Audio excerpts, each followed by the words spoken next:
Hello, everyone, and welcome back to another roll call.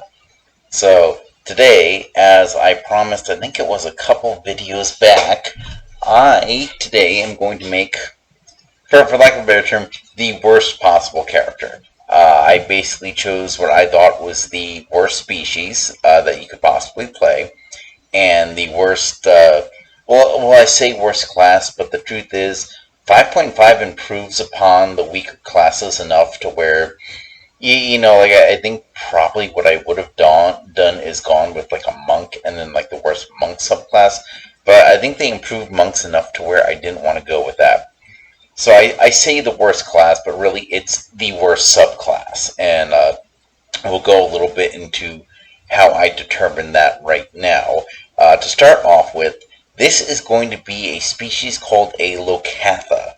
So for those of you unfamiliar with D&D lore, this here is a Locatha. This is basically about the size of a human right here. And essentially they are fish people. And the thing is that, and we'll get a little bit into this when we go into their abilities, is unlike other fish people races like the Triton and the Sea Elf, this species has a very specific need to submerge themselves in water every 4 hours. Which, so like you look with other races, and it's like the Leonin. Like one of the things the Leonin can do is for their unarmed attacks, they get like one extra damage size die, and on top of that, like they can use slashing instead of bludgeoning, because they got claws. And, people might look at that and they go, well, it's still not a lot of damage and not many people are going to do unarmed builds. And this was back in like 5.0, before 5.5 unarmed rules were in effect. So in some respects they're right, and like that's not a lackluster thing. But there's two races that get a huge detriment. The first is the 5.0 Drow, where you would get disadvantage on attacks in sunlight, which is when people are spending most of their time adventuring, typically. And then the Locatha here. And I think out of the two, well, the Drow is fixed in 5.5. They don't have that disadvantage anymore. But the Locatha here, they've only been really put out once as a species. And it was so poorly received because, again, like, rules is written that every 4 hour need to submerge. Like, that's a lot, because when you get about it, so assuming your campaign is on a world where it's a 24-hour day, which I think most DMs do, because why, tear down the fabric of space and time just to have, a different size day. So every 4 hours, so assuming that you're doing 8 hours of a long rest, 24 hours in a day, that's going to leave you with 16 hours, so divided by 4. So that means 4 times a day, your character has to stop what they're doing, get in a body of water, and submerge themselves. It doesn't say for how long you need to be submerged, so I imagine it's just like enough to like get them moist again, because I guess that's the premise of it. But the other thing is, like, the design on this one is just so bad. Like it looks like, in fairness, it looks like a humanoid catfish. But again, when you consider this is supposed to be the size of a human, it just looks weird because it's so bulbous, like on the top and the middle. And if you look, I'll actually show you in a second some of the earlier designs. I think a lot of these, like, I like that one a lot better. Like I don't like the netting on him, but I guess that's just like, for flavor. But I like the kind of like creature from the Black Lagoon style of it. Like it is basically a Triton without the pretty privilege. It's like, it looks like a monster. And then if you go back even further, earlier editions, like this one I don't think is too bad either. Like this looks more like a humanoid fish than the other Locatha. And then if you look here, like it's the full-on, like, creature from the Black Lagoon looking thing. So again, like, I like those earlier designs better. But if I look at those and then I look at this and I get told, like, hey, pick one of these. Like, which one of these looks like an adventure? This guy doesn't look like an adventure. He just looks like he's, like a seaweed farmer with his pet, I guess it's an otter or a seal, or maybe it's some weird, Forgotten Realms creature I don't know about. But yeah, so those are the Lukatha. But then as for the subclass, let's start getting into the character. I decided that as a tribute to one of my favorite movies, Kung Pao Enter the Fist. It's very funny. I decided to name this character Wimp because we are making him bad on purpose as a joke. So he's going to be Wimp For species, we are of course doing Lukatha.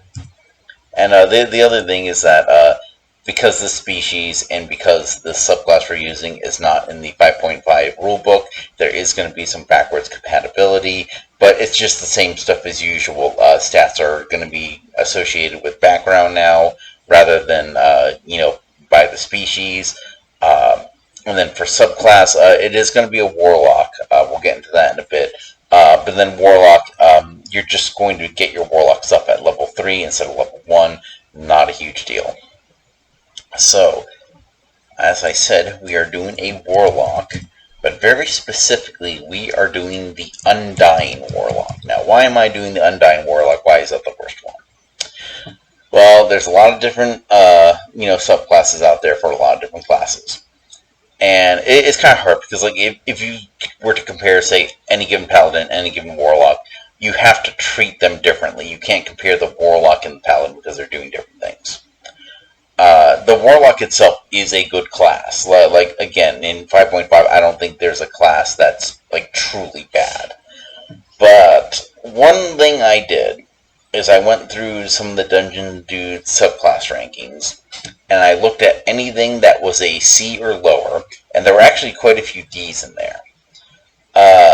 But if memory serves, the Ds were the Berserker, which is fixed in 5.5, so that's that's back from that D is from when it had the exhaustion mechanic, so that's no longer an issue. I think the other one was the Elemental Monk, which monks are improved, and the Elementalist Monk is improved in the new book, so that doesn't count anymore. And that left the Undying Warlock. And the Undying Warlock is actually... It doesn't look terrible. Like I think one of the things is, like, you can have different subclasses that get different things, and that's fine.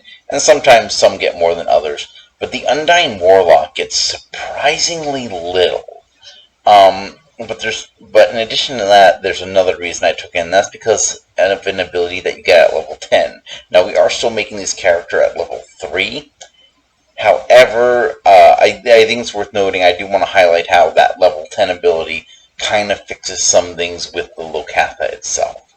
But let's go ahead and get into the actual character creation now, starting with proficiencies. Because we are a Warlock, we get light armor, and we get simple weapons.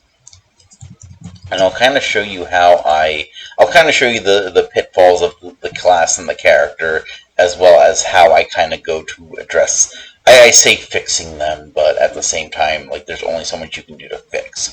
But my goal is to kind of take this and make it into a at least semi-viable character. So for background, we are choosing Merchant. There's quite a few reasons that we are doing that one, but mainly because it gives bonuses to Charisma and Constitution, and that's what a Warlock wants. For our feats, our starting feat as a Merchant is going to be the Lucky feat. We have seen this before. Essentially, whenever you roll a d20 test, you can use a luck point. You have a number of luck points equal to your proficiency.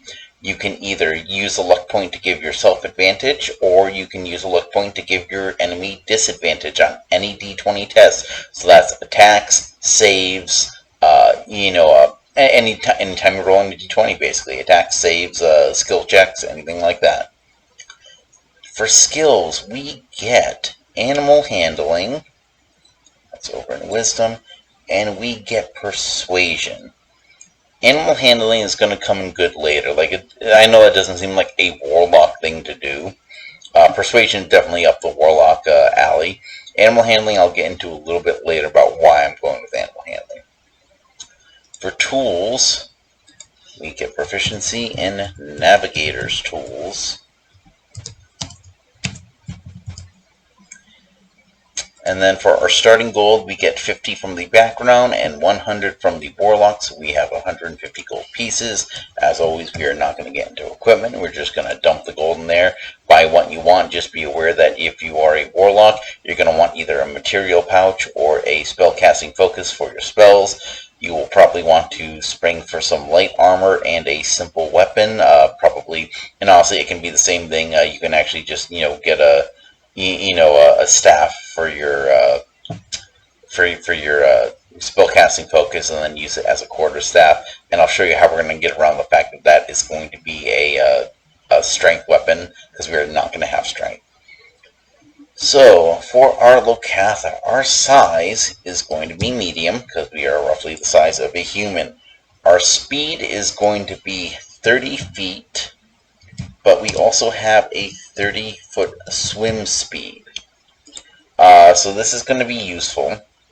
Never take down any speed that's equal to your speed, whether it's flying, climbing. I don't think any races have burrowing, but you get the idea. Next thing we get for species traits is we get natural armor.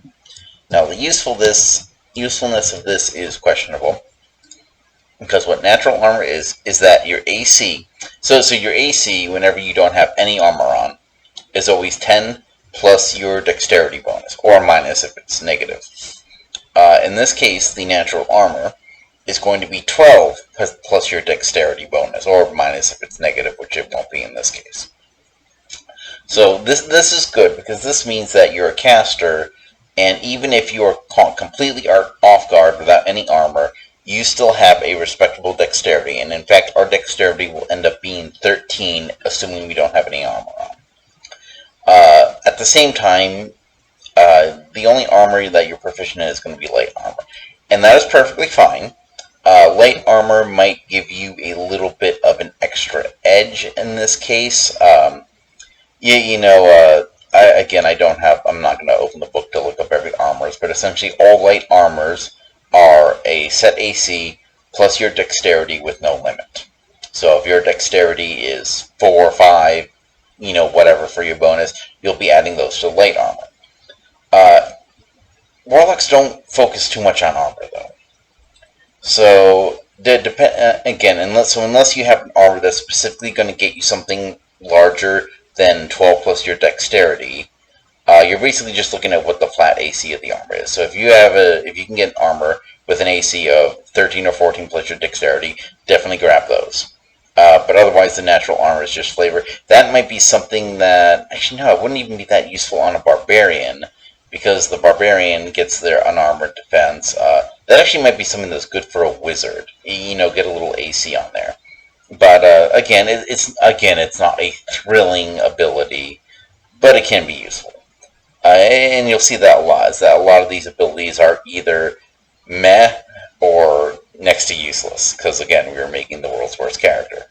But you know what? We'll take the extra AC, and in fact, let's just assume we're not wearing armor for now.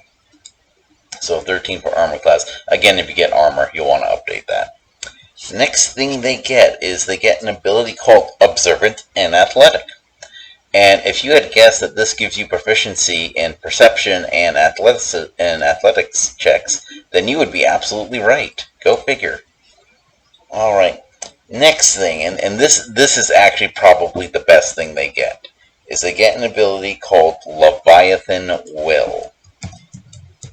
And this is where the build is going to kind of start to recover itself.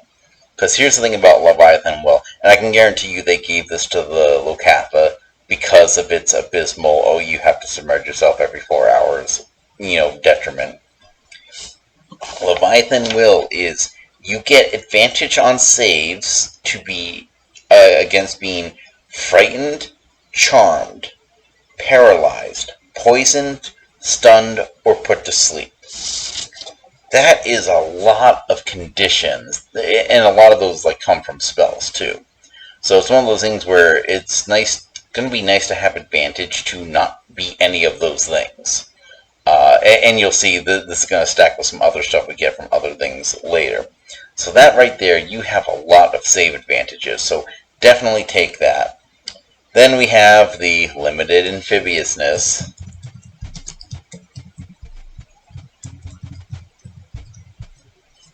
and as I said before, it means every 4 hours you have to submerge in water.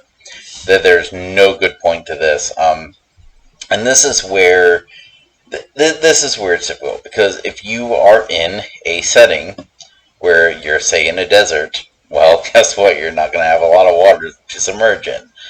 Even if you're in a setting where it's like, forested with like rivers and lakes, it means you now have to consider your proximity to those bodies of water, and you have to have access to them every 4 hours. And here's the weird thing is, they also don't spell out any consequences if you aren't submerged for 24 hours. There's no like, oh, you start to take damage, or you take exhaustion or anything like that. It's just you have to do it every 4 hours. So on the face of it, it seems like a very flavor thing. It's like, oh, well, I didn't submerge myself for 4 hours. And the DM's like, well, no, you have to do that. It's like, well, I didn't, so what are you going to do? So the way around this, and where this would be less detrimental, is if you are on a high seas pirate adventure, in which case this is very easy. It's like, oh, you're on a ship somewhere, just tie a rope around yourself, just kind of swim, beside the ship for, a little bit. Do that every 4 hours. Make sure any adventuring you do, you're going to be there and back in 4 hours, or have some way to, there's ways around it. Having the right setting where there's lots of water would be useful. Honestly, if I was a DM, I would ignore this. If the player really insisted on, oh, well, no, this is going to be like part of my character, I would definitely offer them like a bauble that kind of just keeps them moisturized so that they can be on the land. But that's just me. Maybe your DM is less forgiving.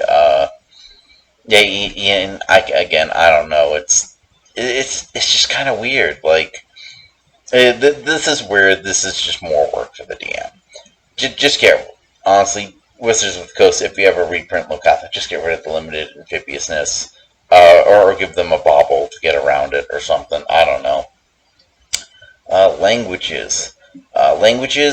We get 3 of them, so we're going to do common, of course, because everyone knows common. The original stat block for the Locatha when languages were tied to species says they know Aquan, which is a dialect of, the elemental languages, because, it's the water one. Makes sense. And since we get 3 in the new rules, I'm also going to go with Elvish, because there are sea elves. So we're going to, I'd imagine that this character will probably interact with smells. Now, on to our stats. This is where it's going to get tricky, y'all. It's a +2 proficiency bonus. So the strength is going to be 8. That's going to be the one we're dumping. That's a -1 to it. We are not going to try and be athletic. And if we do need to be athletic, we have a +2 proficiency bonus that cancels out our -1, giving us a +1. So it is hardly the end of the world. Dexterity is going to be a 13. That is a +1. So again, that's why our armor is 13 when we're not wearing any sort of armor. And again, it's not great, but it's not bad either. Constitution is going to be our second highest score. It's going to be 14, but we're going to put that +1 in it. That's going to bring it to a +2 modifier. That is going to be important for our Constitution saving throws. Intelligence is going to be 10, and that is a +0. One of the things and one of the reasons why I dumped Strength is because with all of those advantages from Leviathan Will for all those psychological effects, those are always going to be a save tied to Intelligence, Wisdom, and Charisma. Our Charisma is going to be high. Our Constitution we want next. And you'll see this is why our Wisdom is actually the 12. Because that's another +1 to it. So just basically in order of, what's going to be useful. Again, I went Charisma, I went Constitution next, then Dexterity and Wisdom. Dexterity mostly to take care of natural armor, plus I definitely didn't want to dump it because I wanted a decent AC. Wisdom +1, and that's mostly because I have, the skills in it, so I'd rather have those up. And then Intelligence 0, because I don't really have a lot of intelligence skills. But Charisma is going to be the 15 +2 for a total of 17. giving us a +3 modifier. That's going to help with all of our spell casting. For HP, Warlocks at level 1 get 8 plus 2, or 8 plus your Constitution HP points. In this case, it's going to be 10. And then for every level after that, we get 5 plus 2, so that's going to be 7. Times 2 is 14. 14 and 10 is 24 max HP. At one point, I almost went with the toughness feat to bump that up. I will show you why. I'll show you where we get that and why we didn't do that. 3d8 is going to be our hit dice. That's 3d8. Alright. We get saves in Constitution and Wisdom, which to me is weird that we don't get Charisma saving throws, but hey, whatever. Definitely take Constitution. Again, we're going to have some concentration spells, so we're going to want to make sure we keep that concentration. For skills, I went with Deception and Intimidation, which means that short of performance, we are now maxed out on our charisma skills. Performance, I don't really see it being something we do enough, and if we do it, we have a +3 to it. But if we want to, but again, like we're a warlock, so we have a contract with someone, or a pact with someone, so that means our ability to deceive, intimidate, persuade, to otherwise get people to our way of thinking are going to be really good. Okay. Now we get into more of the nitty-gritty of the Warlock stuff. The first thing we are going to get are Eldritch Invocations. You start with one, and some of these have assorted, caveats to them. Either you have to be a certain level, or you need to have taken a previous invocation that it builds upon. In this case, by the time we are level 3, we are going to have 3 invocations. So the first one we are going to go for is Pact of the Tome. Now what Pact of the Tome does, and we will fill these in later, are you get a total of 3 cantrips and 2 level 1 spells, but the trick is those level 1 spells have to be ones that have a ritual tag. And you'll, again, I will show you which ones I get later, because we're gonna have a lot of spells in this character. But that's what it is. So you get 3 cantrips, 2 level 1 spells. Next, I went with Lessons of the First Ones.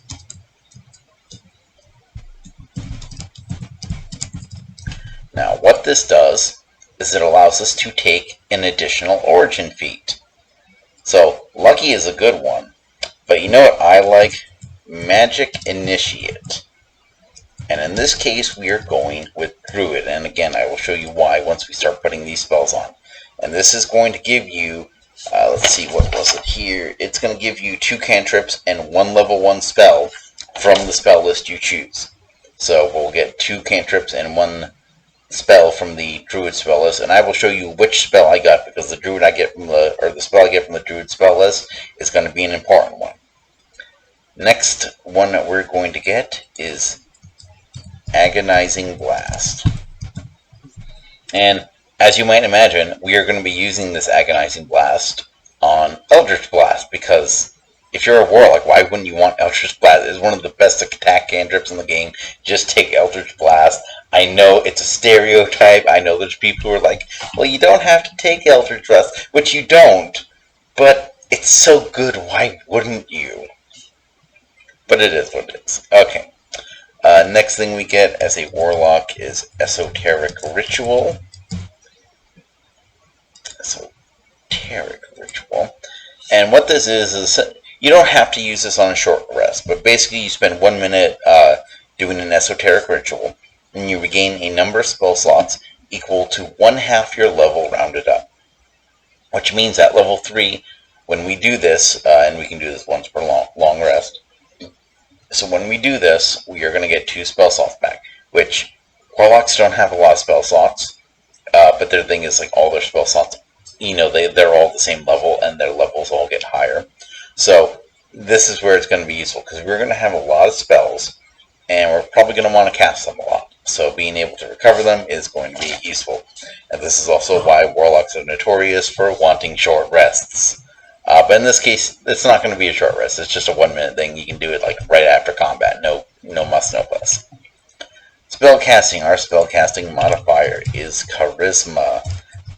Our spell save DC, as always, is going to be 8 plus our modifier plus our proficiency, and in this case that is a total of 13. And the spell attack bonus is plus 5, so whenever you make a spell attack, you're going to roll that d20, you're going to add 5 to it, which is your charisma modifier, because that's your spellcasting stat, plus your proficiency. There you go. Now, here we go. We are into the subclass, the Undying subclass. This is one that really just isn't that great. So let's see, things you get. The first thing you get is advantage on saves versus disease. So we now have another save that we have advantage on. So this is one of the things where the Undying Pact really kind of meshes well with the Lokatha. Because in addition into being basically this mentally fortified creature that has advantage on all these saving throws, for mental effects, we now also have it against disease. And of course we have, diseases are almost always going to be constitution modifiers. I'm not sure if there are any that aren't. So we got a +2, we have advantage on it. Why not take it? That's like one of the universally good ones. But you're not always going to run into diseases. The other thing you get is you get the Spare the Dying cantrip, and again, we will add that to our list later. The big thing about that, there's a couple mechanics that revolve around it, but again, Spare the Dying is just kind of okay. It's not terribly great. It's useful to have, but it's also not a lot. The Undying Warlock does not get a whole lot. And you'll see that, again, you can look it up on the D&D Wikidot that I posted on the last episode. But getting one cantrip in a very kind of meh expanded spell list is not that great, all things considered. Like, it's okay. It's just very, at the best, it's okay. And one of the things you'll see is, like, I kind of make up for it by taking these things that are going to give me a lot of extra spells, which is good, which is really good. But these are things you can do with other warlocks, too. So it's one of those things where it's like, would you like one cookie and a bonus cookie, or would you want 5 cookies and a bonus cookie and a glass of milk? And then that's what it's like. It's like right now we're in the 2 cookie scenario. The next thing, and this is a wordy one, the other thing you're going to get is undead must make a wisdom saving throw against your spell save DC if they attack you. Now, the caveat to this is it has to be an attack. They have to be targeting you. If they cast Fireball and you happen to be in the vicinity, completely doesn't count. Now, on a fail save, the creature must choose a new target or forfeit targeting someone instead of you, potentially wasting the spell or attack. Now, if the creature succeeds their save, it is immune for 24 hours. The undead is also immune if you target it with an attack or harmful spell. So, this is the one, and I think this is one of the reasons why the Dungeons gave this a D rank, is when you look at it on the face of it, it's like, yeah, this is useful, because like if you have a skeleton about to whack you with an axe, it's useful. But if it's whacking you with an axe, you're already in combat, which means at some point you are going to have to attack this thing, and then basically undo that advantage of having that ability. And at the same time, once that's done, you can't do it again for 24 hours. And at the same time, if the creature succeeds, it can't do it for 24 hours. But this is also something that happens only if someone's attacking you. So, okay, so let's pretend I'm the skeleton.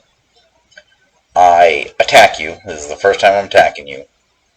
And let's say I fail. It's like, okay, I can't attack you. And now I have to, take that attack or that spell, send it to someone else. Which also isn't great, because now you're also deflecting your damage onto one of your fellow players. And especially if it's spell, because spells are ranged. So if I'm like an undead warlock and I'm shooting my Eldritch Blast at you, and that works. Like, okay, well, I'm just going to blast your friend instead. So, like, the overall party HP is still going down, and that might be a character who is probably even less resilient than you. So, you know what, fine, okay, it worked. Now, again, pretending I'm that same, undead warlock. Turn comes around again. I can now blast you again, because it's only for the one attack. This time I succeed. And because I succeeded, it means that I am now immune to this effect for 24 hours. So, again, it's something to where I basically, if I fail, I get to keep failing at it.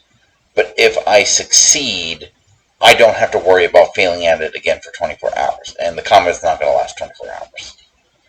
And it also means, like, if I attack that first time and I fail, it means that I'm immune for 24 hours. You can't use it again. Once I succeed that, I don't have to succeed that again. So it's it's kind of a trap, basically. Like, it's one of those things where it's like, I don't know why they did it this way. And one of the things you'll see is that after they made this subclass, the Undying subclass, they made the Undead Warlock. Almost identical flavor in terms of, like, what it's meant to, what kind of pact it's meant to describe. But it's so much better. So this ability sounds good. It's something you can take advantage of and, like, make sure you do. Like put off getting attacked as much as possible. But at the same time, though, it's like, this is a trap. This is almost useless. Again, almost any other Warlock subclass would have been better than this. Because this isn't a great ability. So I would rather have almost any ability from any other Warlock subclass, and I can still take all these things that stack up my spell list. So again, we're still in that 2-cookie scenario, instead of the 5 cookies and milk. But it is what it is. So now we're going to get onto the actual spells, because between the Magic Initiate Druid, between the Pact of the Tome, between the Undying subclass, and then between our actual Warlock spells, we're getting spells from 4 different sources now. So we are going to go handle that. So first things first. From our subclass, we get Spear the Dying. Alright.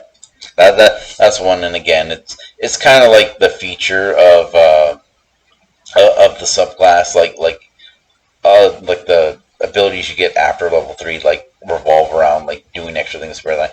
But it's nothing spectacular. And this is why. This is, like, the worst subclass. My advice is, if you want to play an Undying Warlock, don't play an Undead Warlock instead. Now, we get, and these are spells that are always prepared for us. They're from our subclass. But we get the level 1 spell, False Life. It is basically a temporary HP spell.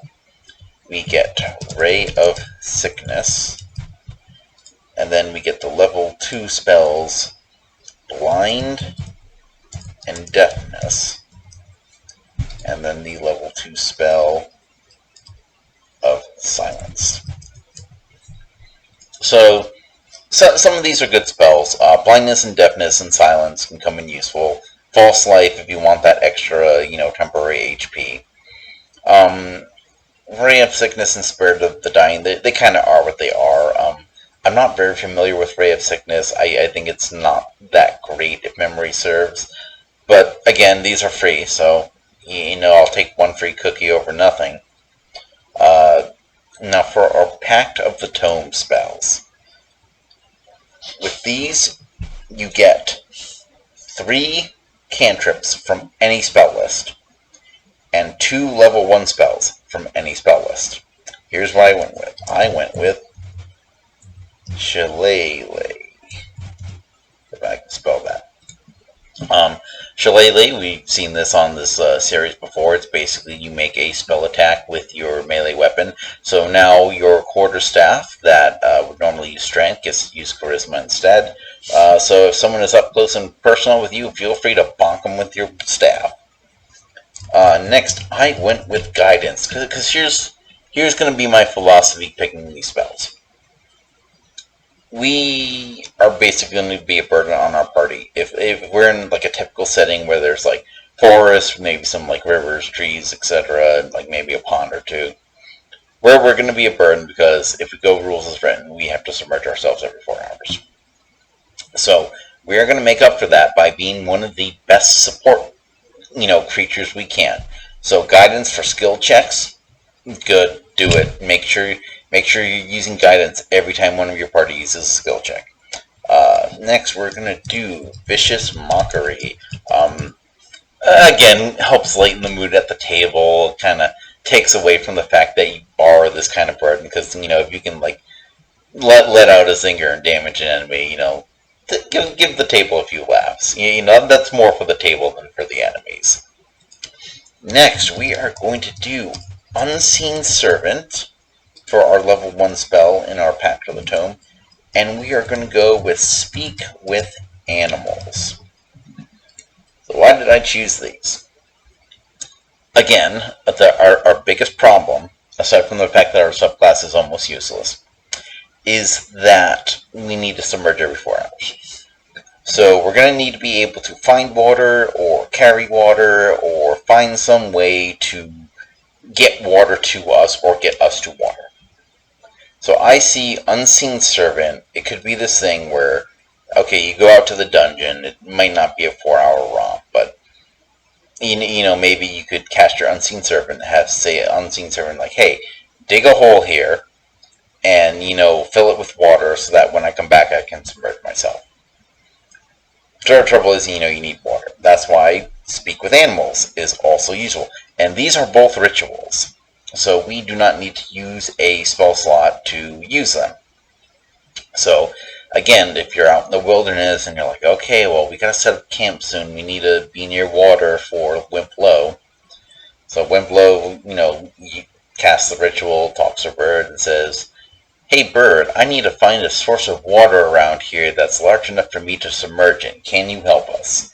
And then this is where the animal handling comes in, because here's the thing, if I was a DM and this was what was happening with the player, I would just have the bird help them. Especially because, again, the 4-hour, time clock to submerge in water is such a detriment. So I would just have the bird help them. But if you're with a DM who, wants to play things a little more straight, they could go, okay, well, the bird's not going to help you for free. What's in it for the bird? That's where animal handling comes in. Offering some bird seed, they basically barter with the animal. So that's going to be what that's for. On to Magic Initiate. So this one, again, we get 2 cantrips and 1 level 1 spell from the spell list that we choose. I mean, with Druid. So we're going to go with Mending, because, me, I like my Mending cantrip. I went with Poison Spray. I'm not sure how great of a thing that's going to be. But for the Druid spell list, to me, it just made the most sense going with the flavor of the character as this Undead Warlock. But here's now where we are going to, take advantage of Magic Initiate. Because we're going to take the level 1 spell, Create or Destroy Water, from the Druid spell list. Originally, for this feat that we get from the, what was it? There we go, Lessons of the First Ones. So initially, I went with Toughness, because that was going to boost our HP, like a lot. Which for a Warlock, it's okay. I'd never say no to more HP, but then I looked at it, and I realized that Create Destroy Water was not on any of the spell lists that I was going to be pulling from, so I switched that to Magic Initiate Druid so that I could get Create and Destroy Water. So it's one of those things where if you can have your Unseen Servant, basically make a makeshift pond, like dig a hole and do that while you're out adventuring. All you need is a level 1 spell slot. You go in, you say, I'm going to create a bunch of water in this hole now. You fill it with water, and as long as you have that level 1 spell slot, you can go back and submerge anytime. And especially if you're setting up camp, you can do this right away, and then just have the hole of water there. So it's a way to kind of circumvent the problem. Is this a perfect solution? No. because again, the detriment of having to submerge every 4 hours in any campaign other than like a high seas one or a one with a lot of water is gonna be a detriment. So this is my temporary way around it. We'll get into some other stuff later. Now for our actual Warlock spells, we're going to do 2 cantrips. Then we have 4 spells we can prepare, and we have up to level 2 spell slots. So of course, what does the Warlock say? Eldritch Blast. And that is also why we took Agonizing Blast, because now we are going to use... Oh, there we go. I don't know why I disappeared. Because now we're going to use our Agonizing Blast with our Eldritch Blast and just make it do even more damage. Honestly, in some ways, being able to end the fight sooner, a really big boom, because you got to get back to that tub so you can submerge. Next, I went with Prestidigitation. Again, largely a flavor spell. I was kind of struggling with the spells for this, because my first thought is like, okay, well, like how much am I actually going to need to use spells to, worry about the water situation? And I did want some, support spells. So, being able to silence an enemy spellcaster, that's going to help your allies. Being able to blind someone that's like fighting the barbarian, great, perfect. Give that guy disadvantage on his attacks. So I went with Prestidigitation. Again, it doesn't seem useful, but it's going to be one of those things where you can use it to roleplay a little bit and kind of ingratiate yourself to the party. But again, I don't think you should play at a table that's going to be like, oh, why are you playing a Locatha? It's such a burden to the party. I think in any scenario, like the party's going to be like, okay, like we really need to, work together. But at the same time, being able to make players forget the weaknesses of your characters is really going to help ingratiate yourself to them. It's going to help your character, because otherwise you might get to a point where it's like, okay, well, we need to go into the desert now, and they're like, oh, really? We have to go into the desert when we got the fish guy there, because then they have to find a solution. So next, level 2 spell, we are going to go with Hold Person.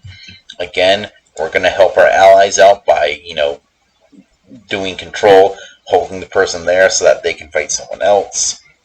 Next level 2 spell, Misty Step. Being able to teleport out of harm's way. Yeah, we'll take that. Misty Step is a classic. Next, level 1 spell, Tasha's Hideous Laughter. That one's been on here before. Basically, you cast a spell, they do a save, and if they fail, they fall on the ground laughing. Again, good control, being able to neutralize 1 or 2 enemies so that everyone else can fight the ones that aren't laughing. Take it every time. And then the next is Bane, and this is gonna be one that we're gonna probably want to use a lot. It's basically the opposite of Bless, where essentially anytime an enemy does any sort of D20 thing, they get a -1 D4 to it. So, between Lucky, allowing you to give disadvantage or take advantage, and Bane, giving a further detriment to your enemies, you're going to want to use those two to shut down enemy combatants. I would say cast Bane on as many creatures as you can. Maybe use Misty Step to stay out of the danger zone so that you don't lose concentration. And then use your Lucky Feat to impose that disadvantage on your enemies when they're attacking your allies, or you for that matter, that aren't baned. And I think between those two, you got a nice way of being able to just put obstacles in your enemy's way that make it hard.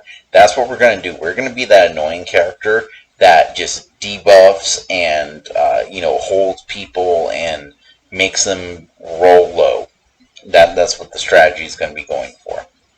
So this is the character as of level 3. And again, considering that I'm picking one of the worst subclasses, one of the worst races that you could pick, because they have that huge detriment to them, I think this turns out pretty well. All things considered. And now we get into the part where why I think the Undying subclass actually ends up working with the Warlock, and actually kind of like covering each other's weaknesses. Because again, the Undying Warlock does not have a whole lot going for it. But there is one thing it has going for it, and I wrote it down. So at level 10, you can hold your breath indefinitely, don't require food, water, or sleep, although you still require rest to reduce exhaustion. So, the reason I think this ability is a game changer is because this is where you have to go from rules as written to rules as intended. The premise is that the Lukatha is a fish. Fish breathe water.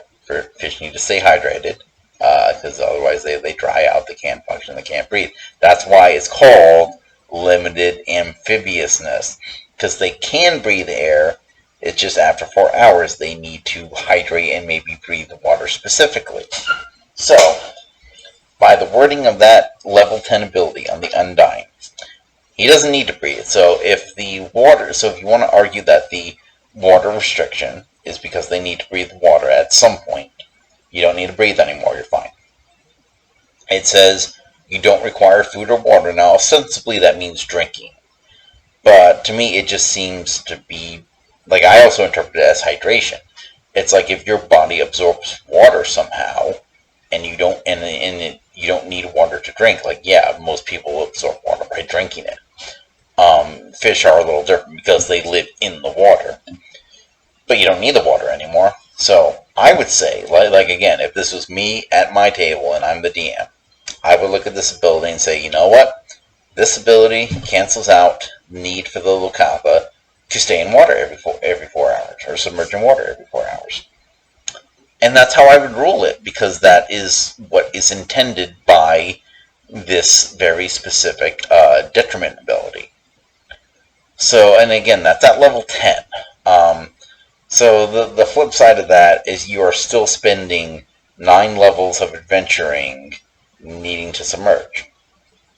But once you hit that level 10, this pretty much goes away. That's how I would rule it. That's how I think other people should rule it. I would, if you really insist, okay, I'm going to say this. Don't play this character. Okay. I may have, like, patched this character together with duct tape and basically taken abilities to just stack a whole bunch of spells. Like, look at how many spells are on that thing. But, like, that is insane. That is insane for a level 3 character. But at the same time, the limited amphibiousness is not going to be a fun thing. Honestly, even if you're in, like, a Pirates of the Caribbean-esque, high seas adventure, that's still not going to be a fun one to have to deal with. I would even, like, honestly, if I was a DM and someone said, hey, I really want to play a Lukatha, I don't want to be a Triton, I don't want to be a Seal, I want to be a Lukatha, I would say, okay, that's fine, you may ignore the limited amphibiousness. And then if they made and then if they said, oh, well, no, I really want to do this, like, okay, fine, I don't know why. Go ahead, have 1 cookie instead of 5. And then when they got to level 10, if they got that ability, I would say, you don't have to do it anymore. Like, literally, by the wording of your subclass ability, you do not need water, therefore you do not need to submerge anymore. There we go. So that's it. We have made and fixed the worst possible character we could ever have made in this game. The character of Wimp. I'm kind of proud of it. Like sometimes I like that challenge. I like that challenge of give me something weird, give me something bad, and do your best to make it work. That's why I like my Chance Rando series so much, because it's like I don't know what I'm gonna get, and like I got bans for my second perk of all things. Like, it couldn't have even gotten more worse than that. But it's one of those things where I kind of like to try and fix the characters just to see how far I can fix it. It's kind of like if you get that rusted car and, you work on it and you fix it up and, you get to the point where it runs and it still looks rusted, but it drives down the road and it works fine. Now it just needs, like, to be derusted and have a new coat of paint, basically, or a new chassis or something. But yeah, so there we go. That's Wimp. I hope you guys had fun watching this one, because I had fun making just this terrible character. Um, Feel free to use it if you want. I wouldn't recommend it. Again, like, if you want a good version of this character, where it's like, similar subclass, similar species, go with Triton, go with Undead, not Undying, Undead Warlock. And you will basically have a character that is the same in flavor in almost every conceivable way. Yeah, because like that feat, you get that from your Warlock Pact, your Eldritch Invocation. That's not a subclass tied thing. The only subclass tied thing is the Among the Dead, which again, I pointed out how Among the Dead is not really that great of a subclass ability. Sorry. Yeah, so it's not that great of a subclass ability, and the only thing you're missing other than that are the only things you'll have that are going to be gone are Spare the Dying, False Life, Ray of Sickness, Blindness, Deafness, and Silence. And the thing is that if you go Undead, I'm pretty sure Undead has its own, subclass spell list. So basically, you're just going to be trading out these spells for a different set of spells. And it's basically the same character, just, not terrible. So there we go. Hope you guys all had fun. Hope you enjoy this. Feel free to use it if you want. Until then, this is the crowd saying keep doing what makes you awesome. Thank you very much, and goodbye.